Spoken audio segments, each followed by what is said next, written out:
Let's close our eyes and ask Archangel Michael to embrace the three of us inside of a sphere of light. His light is blue. It's a beautiful blue light. It's very scintillating, like sparkles in it. And to hold us in his heart space, we ask that anybody who hears these words as other people listen, that this be true for them too, that they be brought into his heart space in order to have this conversation. For all of us to remember, as a function of being in our hearts, to remember that this great being, the Archangel Michael, is holding all of this unfoldment in his heart. That there's never a moment where he is not paying attention to each one of us. It's difficult for us to imagine that such a thing could be the case, that there is a being that could pay attention to all of us individually, separately as we know ourselves, but also guide the whole undertaking of this very, very powerful, poignant transition that's taking place. As this transition accelerates, Michael has taken it upon himself to train us into how to stay focused in our hearts. Because when we leave the heart space, as this transition accelerates, it becomes more and more and more painful. So it's only the transition is from the head to the heart. And he guides us now. He's holding us in the heart space, and he's purchasing heart space for us to feel and to recognize, simply to feel. And there's a calming effect that has, a sense of peace, and even if it's subtle, there's a sense of joy. So we put this whole conversation in the hands of this great holy being that for us in our undescended state is incomprehensible, of the capacity that he has to be love. And he's teaching us and training us, and there are other unnameable, innumerable great beings who are guiding us, even as we come together to have this brief conversation now. They guide us and hold us in their love and are helping us remember our own nature, which is love itself, and simply to be that nothing more is required. And while the task is not easy, it is in fact simple. So that it's a simple matter, and it is not easy. To ascend is not an easy matter, and yet it is a simple matter. So that's the main focus of the meditation. And perhaps when we leave the meditation space and begin our conversation, I, for one, will bring us back to the simplicity of what's so in this moment. So we thank the Archangel Michael for blessing us, for protecting us, and for guiding us. And so it is. Amen. Blessed be. Thank you, James. My pleasure.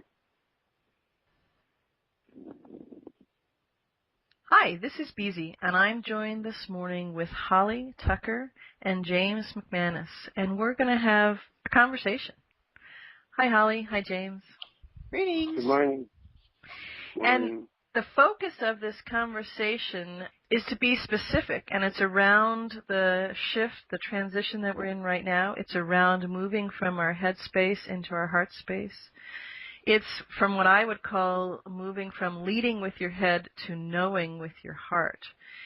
It's a real conversation in that there are some difficulties going on all over the planet. There's personal difficulties going on for me and other people. So we're just going to go from that space and share it with you. So here you go. Here's a live, raw, as it were, conversation about moving from your head to your heart. So who wants to lead off? So I certainly welcome the conversation, and I appreciate the openness that the three of us had agreed to, simply saying what's so in this moment now for each one of us. I greatly appreciate that, and would like to offer what it is that I have the capacity to be and to do, to hold that space for ourselves and for the rest of us. So that's my first offering.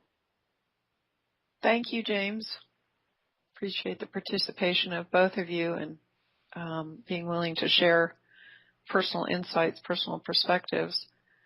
One of the things that I have noticed since the beginning of the year has been a stronger contrast than any of my years of focusing on sovereignty issues, focusing on freedom issues, focusing on multi-dimension issues. Over a decade, I feel like I've applied my focus to those subjects with intentions to evolve.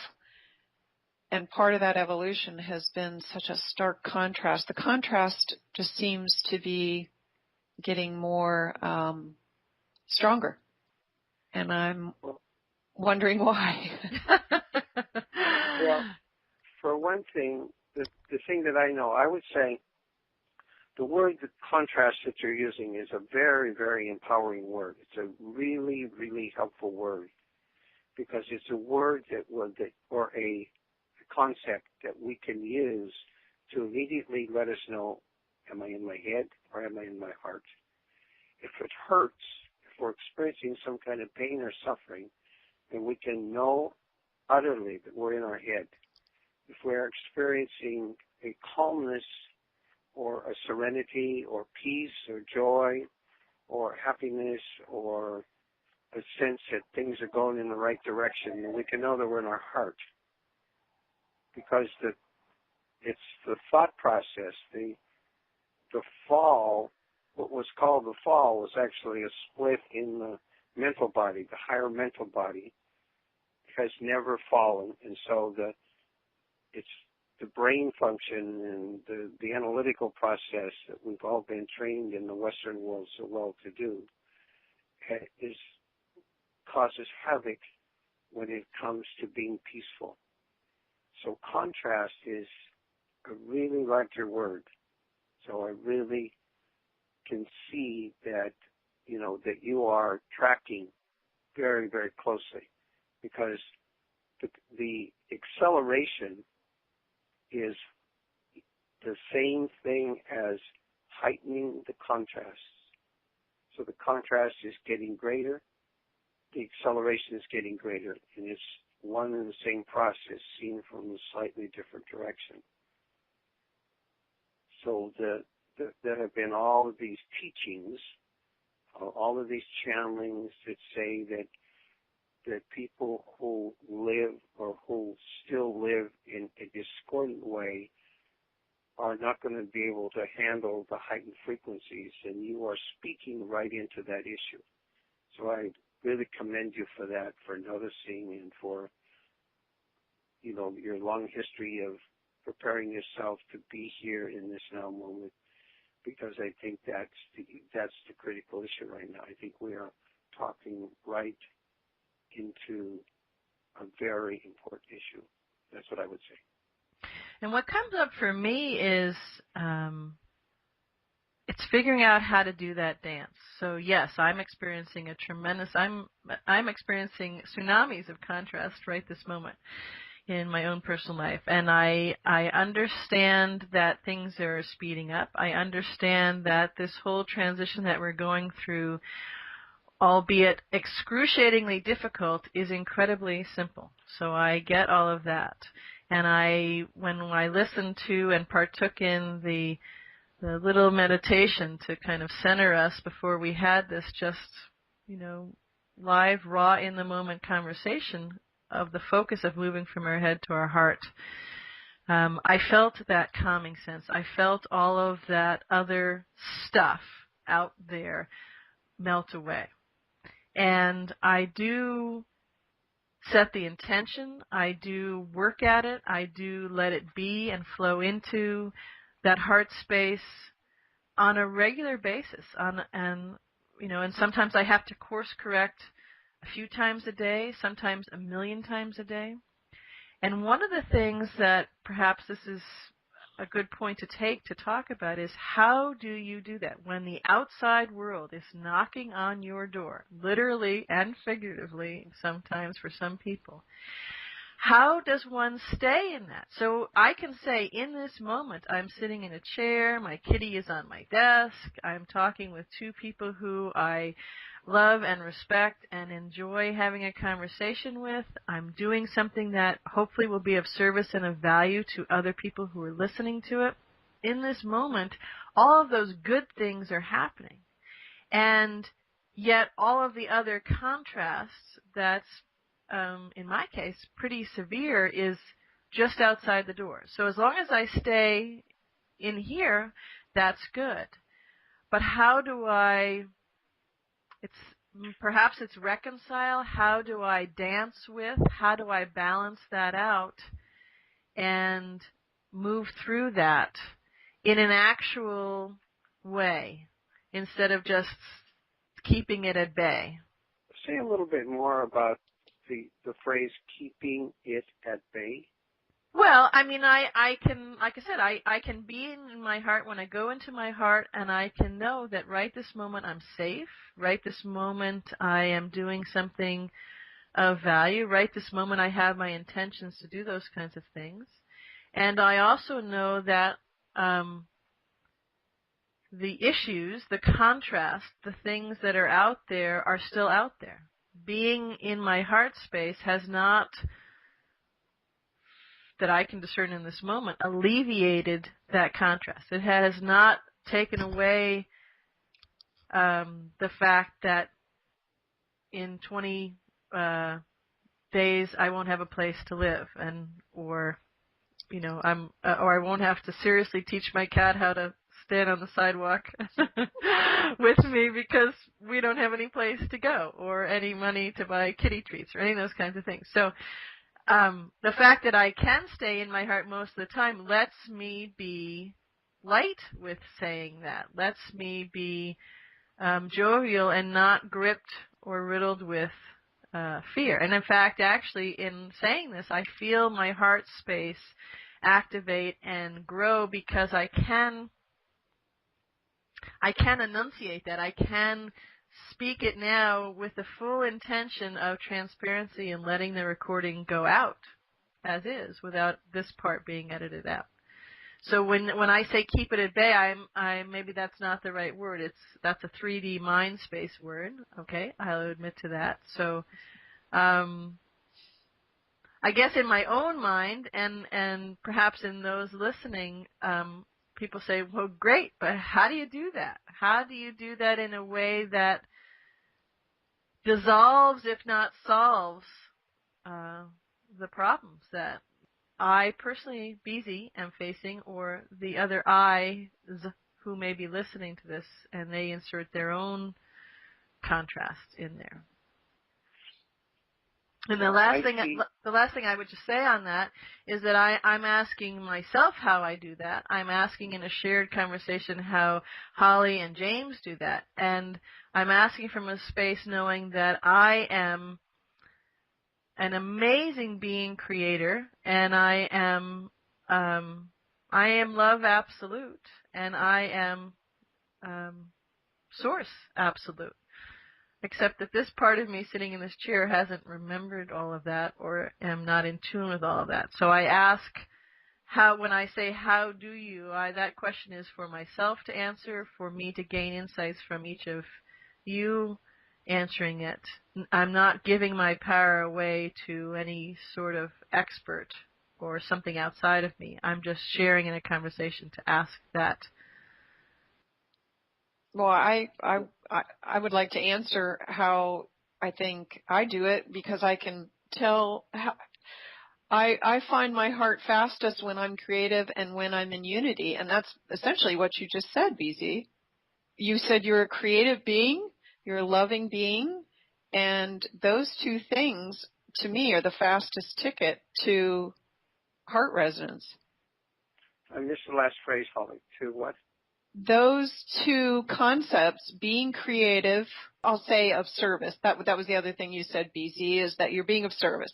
I think being of service, what I say being creative, what you like to say being creative, being of service and being loving are, in my eyes, the two fastest tickets to heart resonance.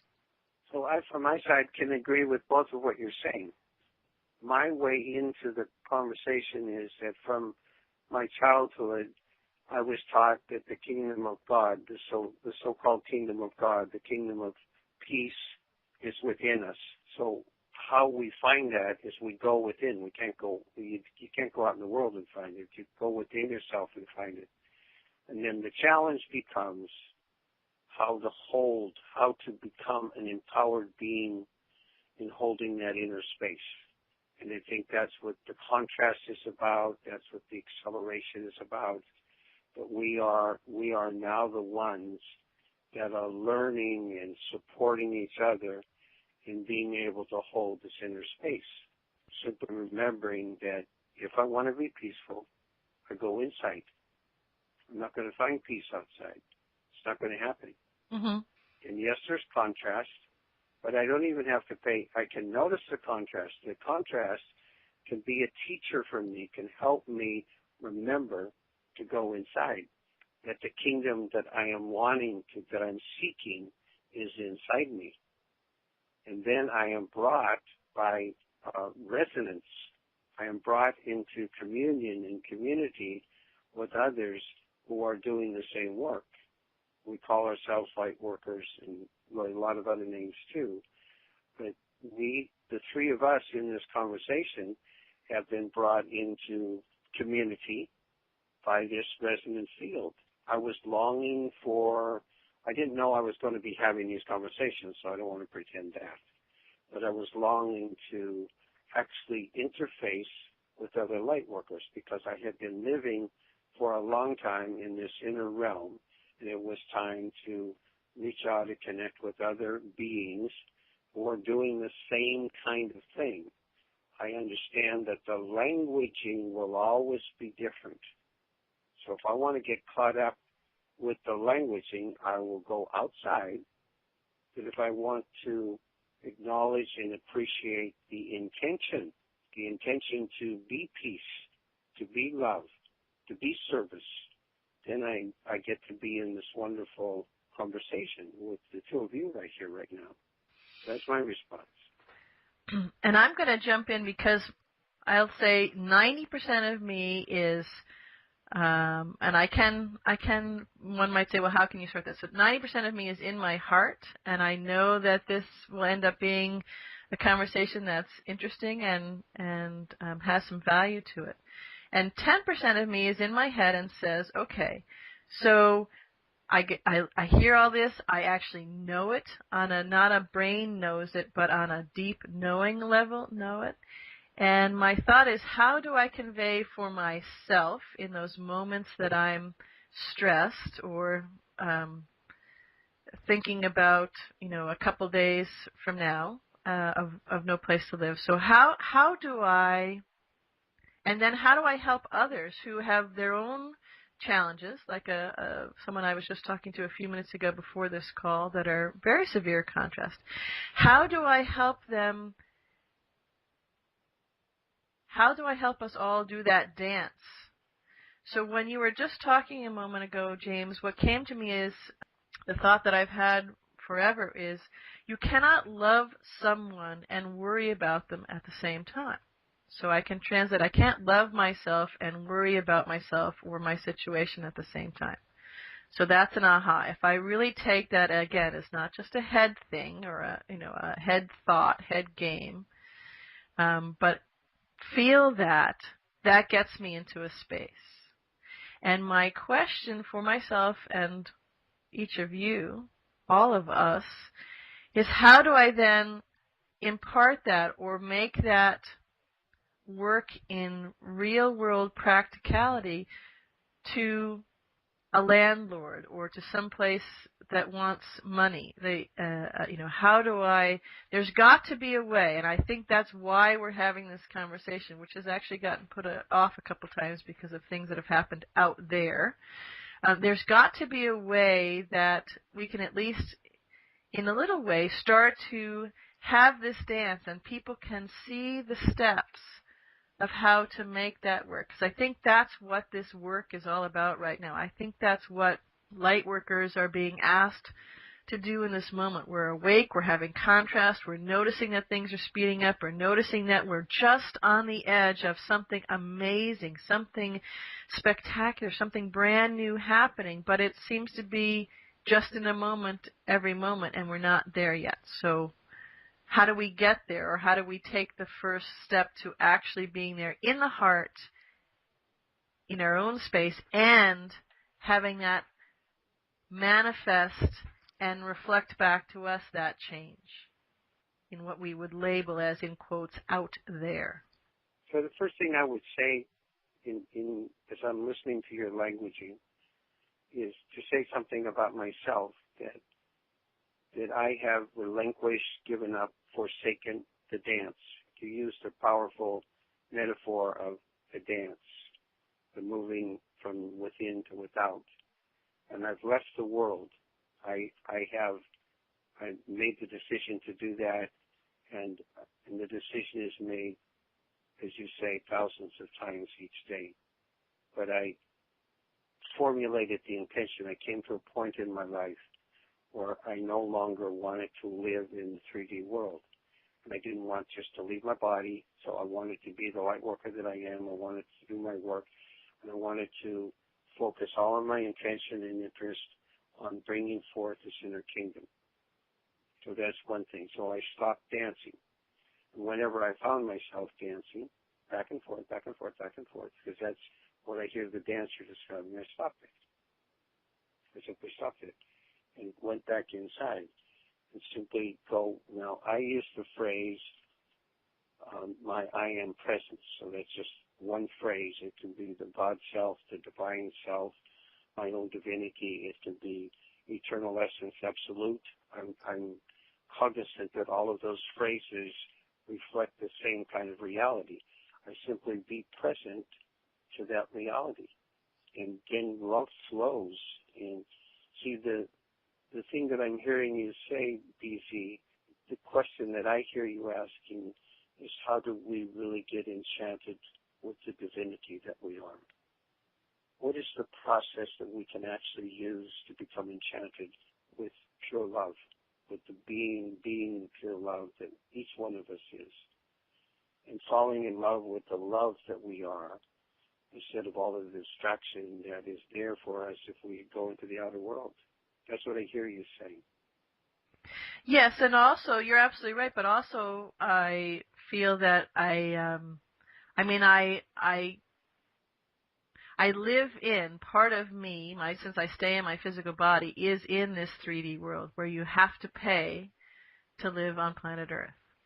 So is it a question, and this is a question I ask myself often, is it a question that I stay in my heart and trust, absolutely, and somehow things will take care of themselves? Well, I would say back to that. So I'm not disputing you, so I don't want to be contentious. I simply want to say what I'm holding for you. I'm holding for you, not that you're going to be on the street with your kitty in 20 days. I hold the space for you, and it didn't just start in this conversation, so I've been doing it for a while. I hold the space for you that you have this wonderful place to live, and that the Archangel Michael himself has guided you to it. It's already prepared for you, and that your worrying about it is all it's doing is keeping you away from knowing that it's already so. So you, BZ, cannot be doing all of this service, because I've only known you recently, face to face, not a long time, but I've been tracking your work kind of from afar for a long time, and you are this really totally dedicated light worker, and you model service for other people, and you can't be doing that and not be taken care of. That is all one kind of thing. It's all bundled up, and we try to dissect it and refract it and all, break it down into parts and all that. If you allow yourself, if you know in your heart, or if you join me in knowing that your next place is already provided for you, and it's a really lovely place, I have absolute confidence and trust that that's the case. You don't have to go and live in the street. You don't need to do that. because that will just create harm and suffering for you. It's a simple matter. It's a simple matter. All I have to do is connect the dots. You know, all of us know that we ourselves are love. All of us know that we can have what we want, that we are manifestors of the first order. That's what we're doing here. And all of us know that the game is on. So those are some 3 dots that I'll connect. 1, 2, 3. Then dot number 4 is, how would it serve those 3 dots to have BZ on the street with her kitten, not even knowing what her next meal is going to be, not knowing where she's going to... How would that serve any of those first 3 dots? So dot number 4 for me is, she has a place where she's nurtured and loved. It's very simple. It's very simple. And I'm happy to hold that in spite of, or in alignment with, or in spite of, or in alignment with, or in spite of, whatever kind of cogitation you're putting up against it. That's a response. And that is also a way to bring the inner world out. Just we bring it forth. Because our task as light workers is to manifest this inner kingdom. That's what our work is. And I see you as being a leader in that. And you're actually doing that. And the universe will provide for you. The universe, and I don't mean in some kind of mindless way am I saying that. You are being watched over and will be taken care of and will be provided for you. It's not asking anything at all to have that. And I see that it's so. And once again, I do not want to be contentious with you. That is not my purpose. I simply see that you have a lovely place that is nurturing for you. And I see that it's already there. Go ahead. Well, I was just going to say what I'm feeling as I experience this conversation myself, which I didn't think it was going to have anything or this much to do about me, but I'll have to get over that. I see the same, what I'm being nudged to say, what's coming through me to say is that when you say you will have a place, or when you're talking about me, that what I'm being nudged to say is that people can, when people listen to this, they can input themselves as the you that James is speaking to. So James is speaking to me and saying what he feels about this. And when people are listening, they can know to not be afraid. So I'm saying I'm feeling powerfully. That's correct. I'm also seeing. I am seeing. It's not out in the future. It's already present. And you, BC, get to be a demonstration. You're coming forward and saying, I have this challenge that I see as a challenge, and I, James, am saying, I'm hearing you see that as a challenge, and I see your place. So you get to be a demonstration. So 20 days from now, we'll see the demonstration, or whatever that moment is. Right. No, I understand that, but I'm also saying what I'm having a hard time saying, but what I'm supposed to be saying. Hang on one sec. What I'm nudged to say is that those listening to this conversation is that right now the focus is on me and my challenges. But if people take into their heart and substitute me and my challenges for them and their challenges, the conversation and the answer is the same. So that knowing is the same. Right. And what I was saying to that, so I agree absolutely with what you're saying. And I support what you're saying and why you're saying it. But what I'm saying is you have put yourself in the position of being a demonstration, because the listeners some of the listeners, I don't know if all of them or most of them or whatever, but some of the listeners will be wanting a demonstration because the kingdom of God is within, and we have to demonstrate it, to bring it out for other people to see. That's what our task and challenge is as light workers. I'm saying, in passing, that the only way to do that is to shift from your head to your heart, to actually take it upon yourself and be the kingdom of God, and whatever word you use, the kingdom of peace, the golden age, or the time of the Nova Gaia, whatever name. So I don't want to get stuck on names. That it is our responsibility to be that demonstration. And I am grateful to you, BC, for stepping forth as demonstration. That's what I'm talking to you about. And yes, it applies to everybody who will listen to this without any question. It's not just about you and your concern about where you're going to live next, that you are being a demonstration of how to do this work, how to do this light work. I'm grateful to you, and I respect you for doing that. I have to laugh. My ego is saying, "Oh, sure, great! I volunteered to be this demonstration." And I actually, at the same time, I have a knowing that it's absolutely true. So it's hard, and I can, you can insert your own expletive in there for how hard it is at times. But it's the only way that I can feel or think or know of how we all get there is by doing it ourselves, and when we need help, watching someone else do it and being real about it. Right. So I want you to really hear very clearly that I am not talking to your ego. What I'm doing is talking to your heart. I'm not talking to your ego at all because you mentioned that in your response to what I had said. I respect that you have stepped forward. You did it a long time ago. You're taking the next step. You've been stepping forward and stepping forward and stepping forward. And you are being the demonstration. And I respect and admire you for that.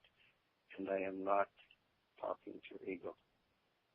To all of us who are doing this work actually take great satisfaction in the fact that it's difficult and challenging. All of us do that. It's not fun, so I'm not saying that. It's not pleasant in the moment when there's all this stuff coming at you. I'm not saying any of that, but I'm saying we know the reward and the gift of taking on difficult challenges. We know that. And now the light workers are coming together. As a group in Morocco, they're hanging out together. That's an example of what I mean. Now we are at the phase of bringing this forward in such an empowered way that we're starting to show up for each other and be in direct communication with each other. And it's very rewarding. I'm very rewarded in having this conversation with the two of you, and I'm very grateful. That's what I think. I love the fact that BZ's worked so hard to help others, and that little did she know she was a demonstration.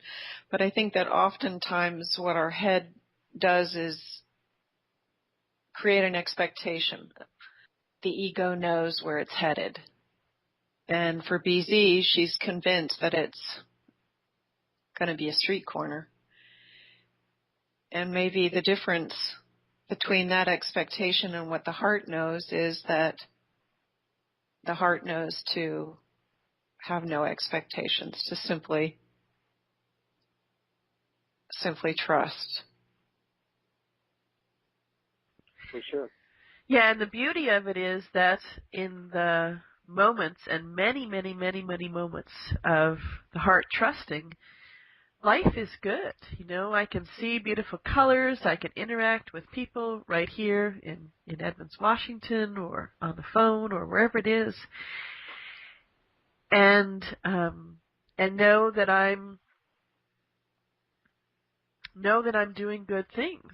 And then the moments when I jump fully and squarely, 2 feet, both hands, and all of me into my head, and things get a little wild and hairy. It's again another beautiful example of, okay, not a good place to be. It doesn't feel good. It doesn't serve me. It doesn't serve anyone else. And so I remind myself again to step back into the heart. I use Gaia as a great way to do that. I can look around and see the different beautiful vistas, borrow a car, and go down and go for a beach walk or hug my trees, as I call it. So I think those are ways that I do that.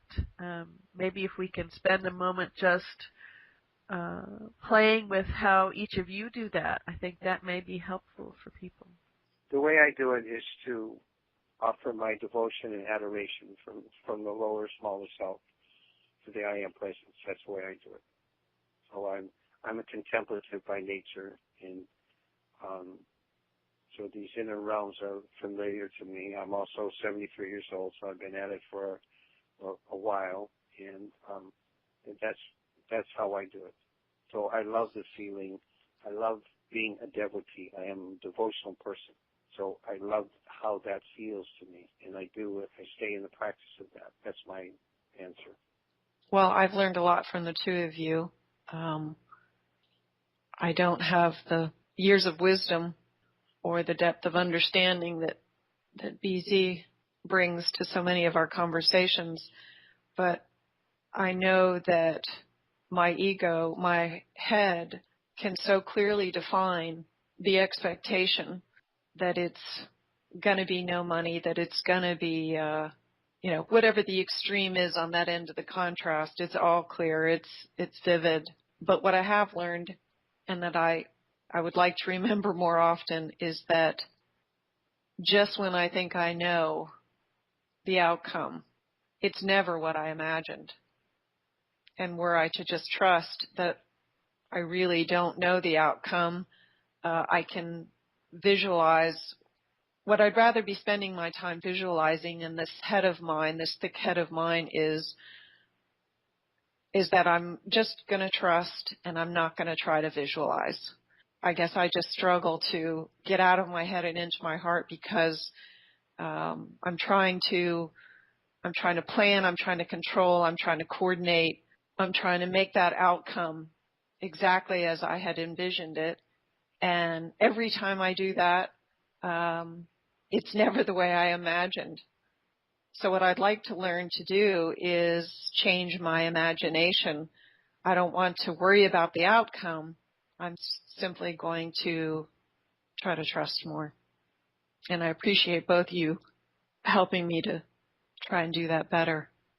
So that's the discipline. I think that's one of the questions BC is asking. There's discipline that's required. We have to take our minds in hand. The video that came to me is not only taking our minds in hand, but having our hands as an extension of our heart, wrap our arms around our mind and say, it's okay. It's okay.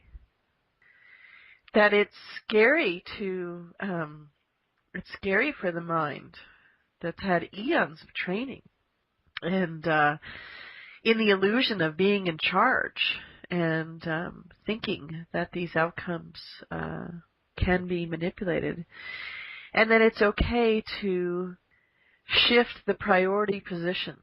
So it's not about the mind going away. It's not about the ego going away.